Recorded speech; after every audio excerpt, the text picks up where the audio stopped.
හොඳයි. අපි අද කතා කරන්න බලාපොරොත්තු වෙන්නේ ඉංග්‍රීසි භාෂාවේ සරල වාක්‍ය හදාගන්නේ කොහොමද කියලා. මේකෙදි මම යොදාගත්තේ come කියන සරල ක්‍රියාපදය. දැන් අපි බලමු කොහොමද මේ come කියන ක්‍රියාපදය යොදාගෙන සරල වාක්‍ය ටිකක් හදාගන්නේ කියලා. මම එනවා. මම එනවා.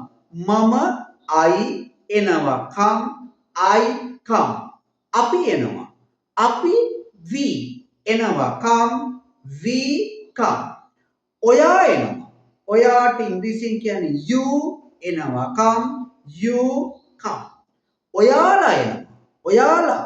ඔයාලා කියන්නේ youමයි. එහෙමනම් ඔයාලා එනවා you come.